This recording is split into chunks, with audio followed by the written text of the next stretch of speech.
Why did the employee who kept the entire business alive finally snap? My bosses called me the problem guy, not because I liked solving problems, though I was good at it, but because I could fix any error in the spaghetti code that was our system and single-handedly kept our entire startup alive. The whole thing started when I answered a Craigslist ad my senior year. Need someone who codes was literally all it said. No requirements, just someone who could write basic JavaScript. The interview was in a garage with 3 Stanford MBAs who'd had an idea for revolutionizing peer-to-peer marketplace transactions, but had burned through 5 developers who kept quitting. Their codebase was a nightmare. React mixed with jQuery, no documentation, variable names like thing1 and stuff_new_final_final2. The previous developers had rage quit, leaving behind digital chaos. Can you fix this? Brad, the CEO, asked, showing me an error screen that had been crashing their site every 3 hours for a month. I fixed it in 40 minutes. They hired me on the spot. The first 6 months were actually beautiful. When I prevented our first major crash during an investor demo, they took me out for Korean BBQ. Brad raised a toast. To Daniel, the real MVP. Without him, we'd be nothing. Jessica, the CFO, literally cried when I recovered 3 months of data they thought was lost.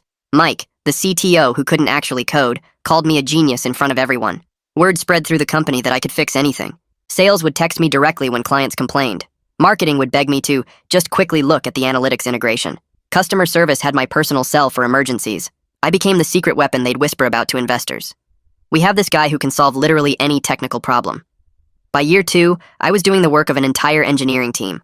My 40-hour weeks became 60, then 80, then 90. I'd deploy patches at 3 a.m., while Brad posted Instagram stories from Burning Man. I'd debug critical features during Thanksgiving while they flew to Turkey for a leadership retreat. I lived on energy drinks and gas station sushi, fixing problems from my phone at family gatherings. They kept me going with promises. Once we close Series A, you're getting equity, man. You're employee number 4, you'll be rich. That became after Series B for sure. Then, right before the C round, I promise. I believed them because I was 24 and stupid and thought hard work meant something.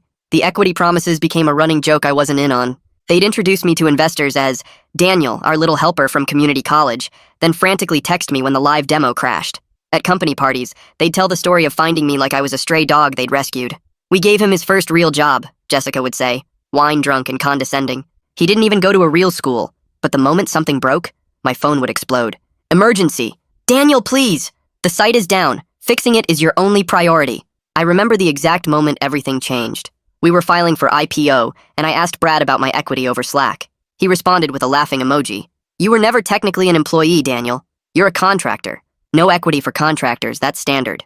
The next day, they announced the IPO at an all-hands meeting. The company was valued at $500 million. My theoretical 1%, what they'd been promising for 3 years, would have been worth $5 million. Instead, they gave me a $500 bonus and threw a pizza party. Brad made a speech about how everyone contributed to our success while looking directly through me. That night, I opened my laptop and looked at the code I'd maintained for 3 years. Every function, every module, every critical system had my fingerprints on it, including the little time bombs I'd planted over the years. Not malicious, just insurance.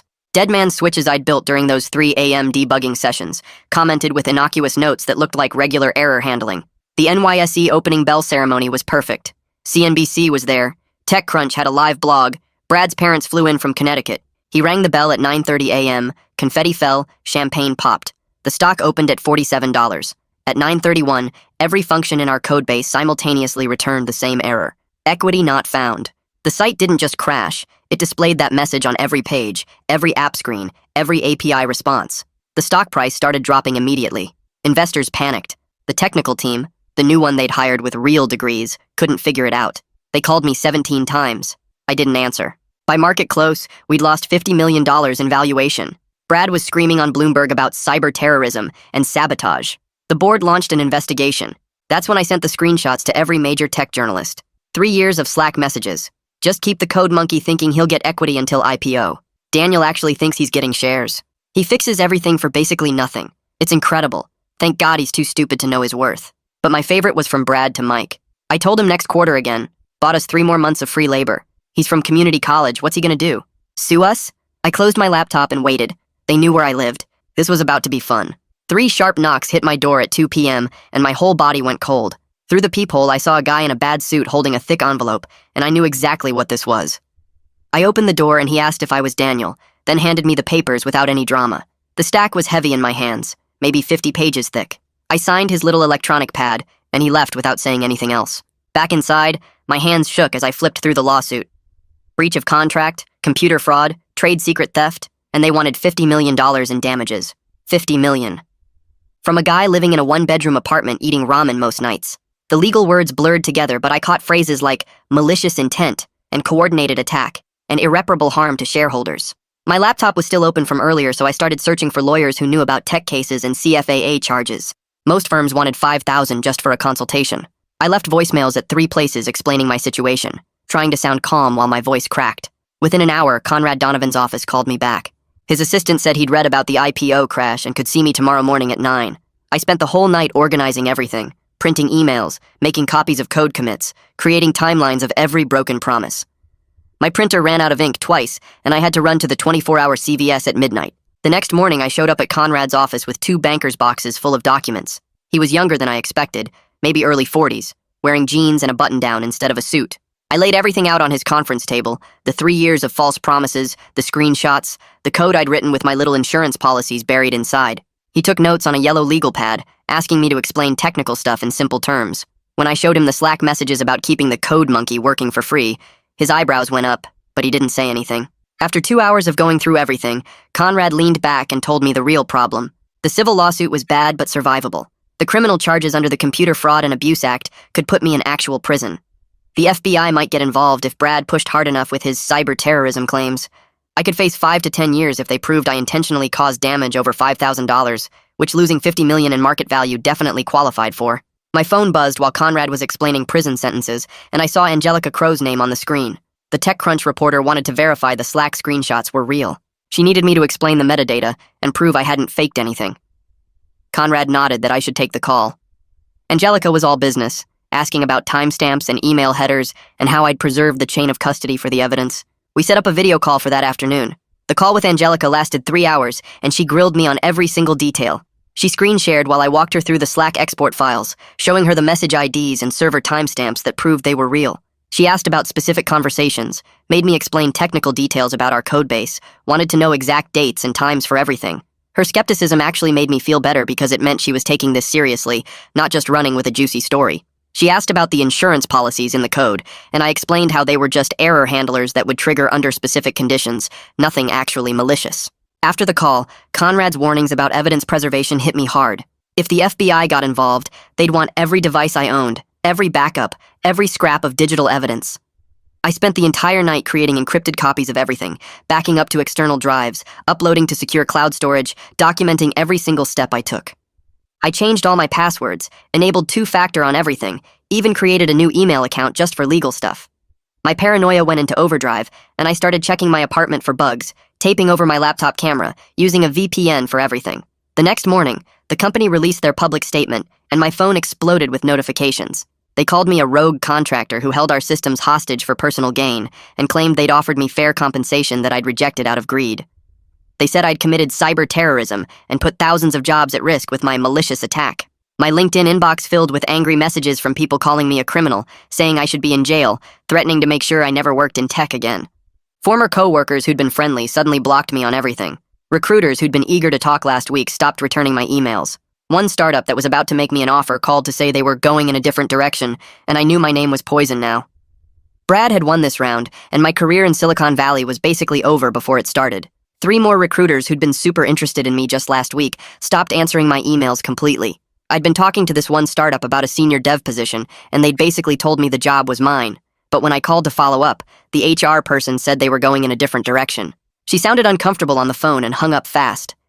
I checked my LinkedIn and saw that 12 people had viewed my profile in the last hour, all from tech companies in the area. My reputation was getting destroyed in real time.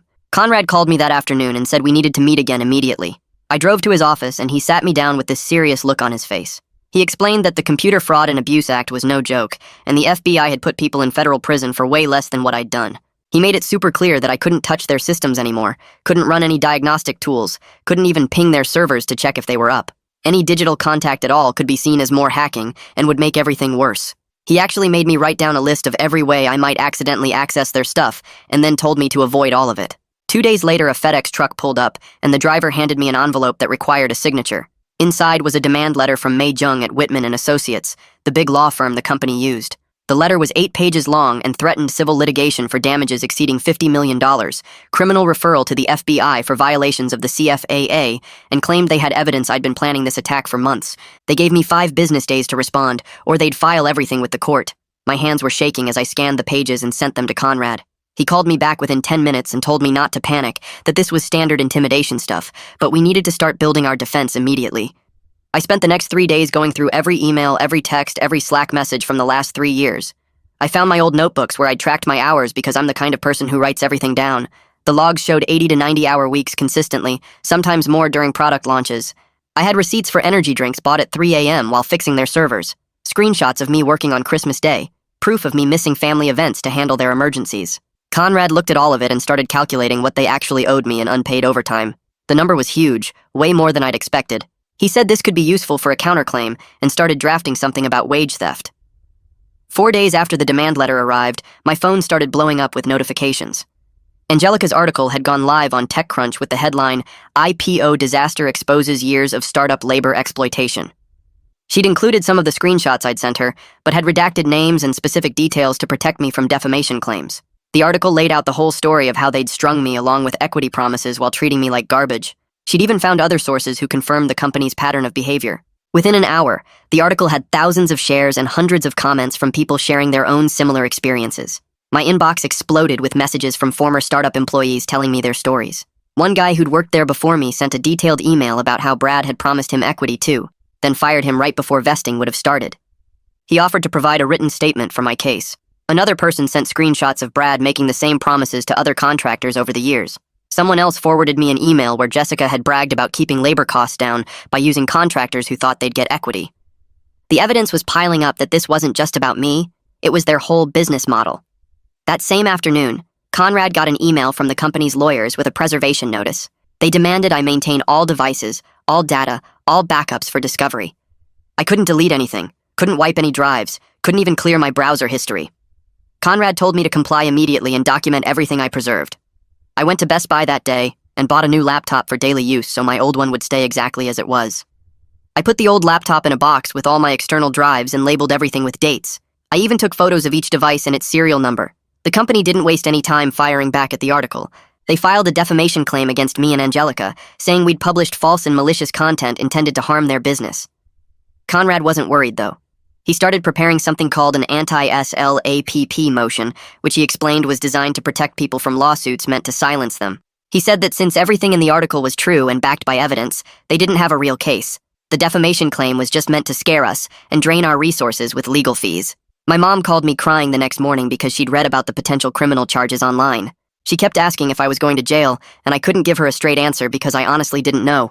My dad got on the phone and told me I should just apologize, give them what they want, make this whole thing go away. He didn't understand that it was way past that point. I felt terrible for dragging my family into this mess. They didn't deserve the stress and worry. Later that day, Angelica texted me with huge news. One of the company's major investors was reconsidering their position after reading the article and seeing the public reaction. The investor was worried about the reputational damage and potential legal liability. She'd heard from insider sources that the board had called an emergency meeting, and Brad was under serious pressure to explain how this had happened. The stock price had dropped another 10% since the article went live. Things were moving fast, and I had no idea where they would end up. My LinkedIn notification pinged while I was eating cereal the next morning, and there was a message from someone named Lucas Mills who ran engineering at a different startup. He'd read Angelica's article and wanted to grab coffee to talk about a possible contract gig, but he was super clear that he needed to understand my whole situation first before anything could happen. I screenshot the message and sent it to Conrad, who told me it was fine to meet as long as I didn't sign anything or make commitments without running it by him first. Conrad and I spent that afternoon going through all my old emails and Slack messages to build a case for the SEC about how Brad and the team had lied to investors about their tech capabilities. We found presentations where they claimed to have a 12-person engineering team, when really it was just me and 2 junior developers who barely lasted 6 months each. The documentation showed they'd raised $40 million based on tech infrastructure that was basically held together by my late-night patches and energy drink-fueled debugging sessions. Conrad helped me file the whistleblower complaint online and explained that if the SEC found violations, I could get a percentage of any fines they collected, which might actually be serious money. 2 days later, Conrad forwarded me a letter from Mei Jung at their law firm, suggesting we should discuss what she called a mutually beneficial resolution. She wrote that they'd be willing to provide immunity from prosecution if I helped fix the system, but Conrad immediately called it a trap, designed to get me to admit I'd done something illegal by accessing their systems. He told me not to respond and let him handle all communication with their lawyers from now on, which was fine by me since reading legal threats was making my anxiety worse. While Conrad was dealing with that, I started digging through my old paperwork and found my original contractor agreement buried in my Gmail from 3 years ago. The thing was full of arbitration clauses and broad IP assignment language that basically said anything I created while working for them belonged to the company forever. I forwarded it to Conrad expecting bad news, but he actually laughed and said this was great, because arbitration meant they couldn't drag me through public court and destroy my reputation with a big trial. The coffee meeting with Lucas happened at a Starbucks downtown, and he showed up wearing jeans and a hoodie, which immediately made me feel better than if he'd been in a suit. He asked me technical questions about my actual work, like what frameworks I knew and how I'd handle certain scaling problems, and he actually understood the answers, unlike Mike, who just nodded and pretended. Lucas explained his team was building something in fintech and needed someone who could audit their security setup, and he was super clear that everything would need proper documentation and clear boundaries with set hours and immediate payment for all work. He said he'd send over a formal offer in a few days after talking to his board, but he seemed genuinely interested in my skills, not just the drama. I was walking back to my apartment feeling decent for the first time in weeks when I saw a news van parked outside my building with a reporter and camera guy standing by the entrance. My neighbor, Mrs. Chang, was out there pointing at my window and telling them all about how I was such a quiet young man who kept strange hours, and she couldn't believe I was involved in destroying a company. I turned around and went straight to a coffee shop to call Conrad, who immediately sent the news crew a cease and desist letter threatening legal action if they aired any footage of my apartment or tried to contact me again. That same evening, Angelica texted asking if I could connect her with other contractors who'd been screwed over for a follow-up piece about exploitation in tech startups. I gave her a few names and emails from people who'd reached out to me after her article, but I was careful to tell them to check with their own lawyers before talking to any journalists. Conrad had been trying to set up a meeting with the DA's office about the criminal hacking threats and finally got a sit-down with a prosecutor who reviewed the whole case. After an hour of going through the evidence, the prosecutor told Conrad this looked like a civil dispute between an employer and contractor, not criminal hacking, since I'd had authorized access to all the systems when I'd put in my code. Conrad called me immediately after the meeting, practically shouting with relief that the prosecutor wasn't interested in pursuing charges, which meant I probably wasn't going to jail. The relief lasted about 12 hours before Conrad got an emergency filing notification that the company was requesting a temporary restraining order to stop me from making any more disclosures about their business. The hearing was set for next week, and Conrad started preparing our defense based on First Amendment protections and the fact that everything I'd shared was true and in the public interest. He said judges usually didn't like these kinds of gag orders when there was clear evidence of corporate wrongdoing, but we'd have to show up and argue our case. Things got really bad when someone posted my home address on a tech forum with a thread titled, "Here's where the guy who crashed the IPO lives." And within hours, I started getting pizza deliveries I didn't order. Then came the phone calls to my landlord saying I was running a drug operation, and someone even sent a funeral wreath to my door with a card that said, "R.I.P. your career," which honestly was more sad than scary. Conrad documented everything for our counterclaims about harassment and told me I should probably stay somewhere else for a few days, so I crashed at my friend's place across town and tried to keep a low profile while this whole mess played out. 2 days later, Conrad forwarded me an email from Mei Jung with a settlement offer attached in a PDF that made me laugh out loud when I opened it on my friend's laptop. $50,000 and a complete NDA plus non-disparagement clause that basically meant I could never talk about anything that happened ever again. Conrad called me right after I finished reading it, and I could hear him chuckling before he even said anything about how we should counter at 10 times that amount, given how much trouble they were in with the SEC and their investors. I started drafting our counter while refreshing tech news sites, and that's when I saw the headline on TechCrunch about Brad being placed on administrative leave pending an internal investigation by the board. The article said Mike had been named interim CEO, which made me actually snort coffee through my nose since the guy couldn't write a single line of code, and once asked me if JavaScript and Java were the same thing. My phone buzzed with a LinkedIn message from Lucas, who'd been following the whole mess and wanted to formally offer me a 3-month contract for security auditing with really clear boundaries and scope. The paperwork he sent over was clean and simple with hourly rates spelled out, and no mention of equity or changing the world or any of that startup nonsense that had gotten me into this mess in the first place. The TRO hearing was scheduled for Thursday morning, and Conrad spent 3 hours prepping me on what to expect and how to answer questions if the judge asked me anything directly. We drove to the courthouse together, and I wore my only suit that I'd bought for my cousin's wedding 2 years ago and tried not to fidget while we waited outside the courtroom. The judge was this older woman who looked really tired and kept checking her watch, while the company's lawyers argued that I was a dangerous hacker who needed to be stopped from destroying their business. Conrad stood up and explained that I hadn't accessed any systems since leaving and had only shared truthful information with journalists, which was protected speech under the First Amendment. After 45 minutes of back and forth, The judge narrowed the restrictions way down so I couldn't access their systems, which I wasn't planning to do anyway, but I could still talk to journalists and regulators about what happened. 3 days after the hearing, Conrad got another email from May saying they were ready for serious mediation if I would provide documentation on how to fix the system that was still showing error messages randomly. Conrad wrote back that any technical assistance would require full immunity from prosecution and significant compensation for my time and expertise. They went back and forth for a week with emails and phone calls until finally scheduling mediation at some neutral law firm downtown for the following Tuesday. I spent the weekend organizing all my documentation, including 3 years of time-stamped logs showing every time I'd warned them about system problems and gotten ignored or told I was being dramatic.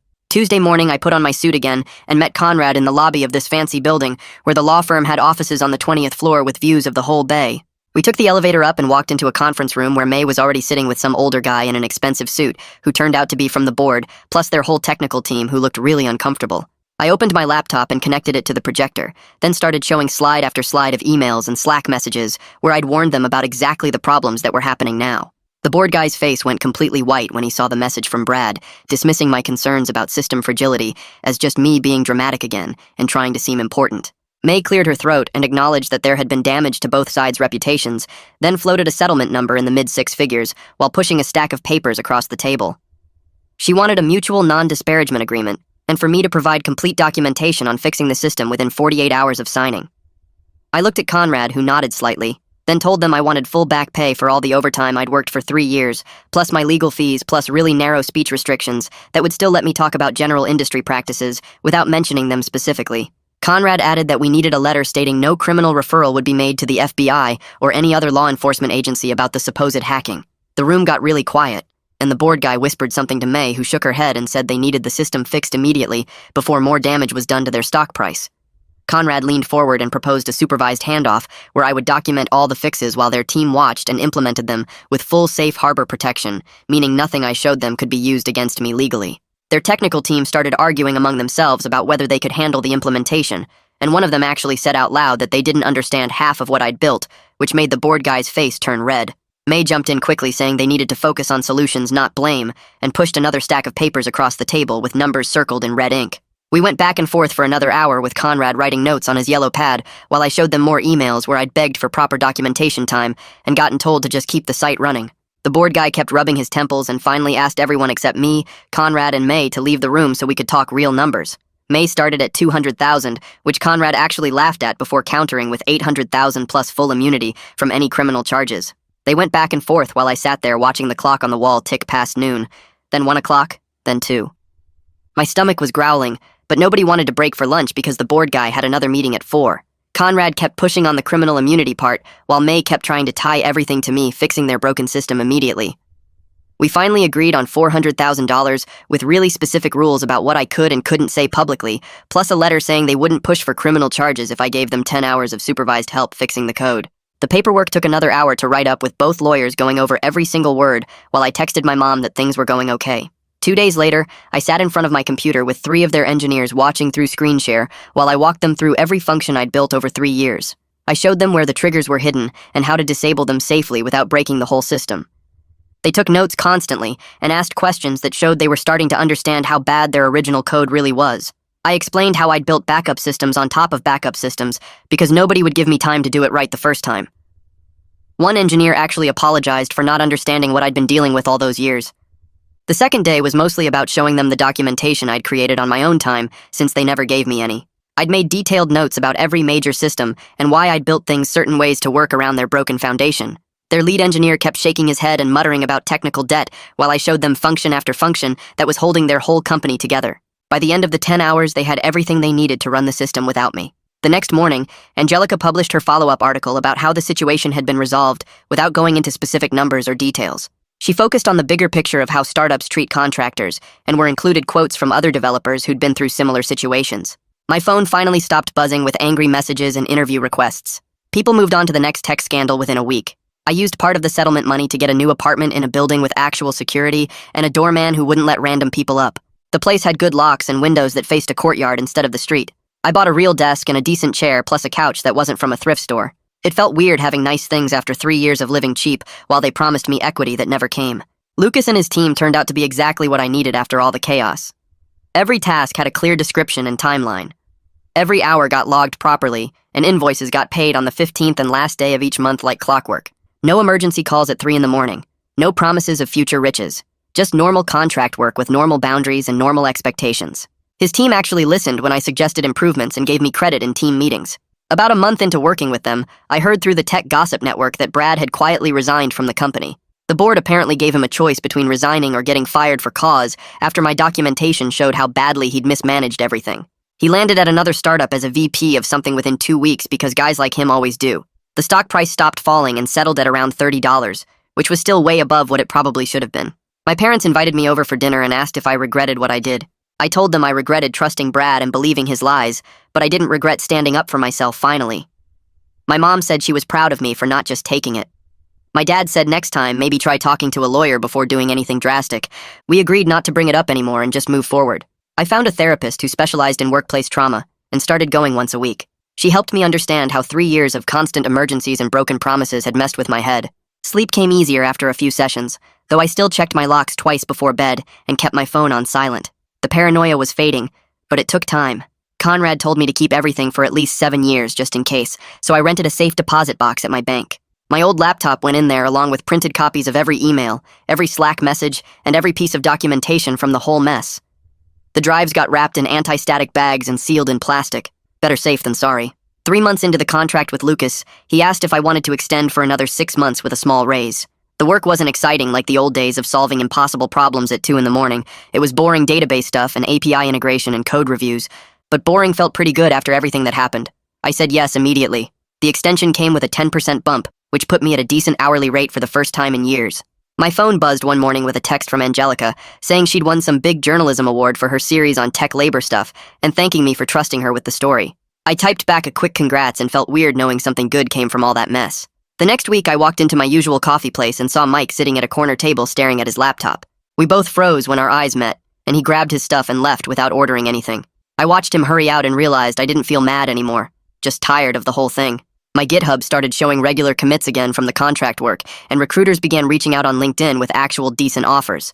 I was careful about which ones I even responded to, and turned down anything that mentioned equity or changing the world. The therapist I'd been seeing helped me see all the red flags I'd ignored for 3 years. She had me write down a list of boundaries I wouldn't cross for any job, no matter how cool it sounded. No more emergency calls after hours unless they paid triple rate up front.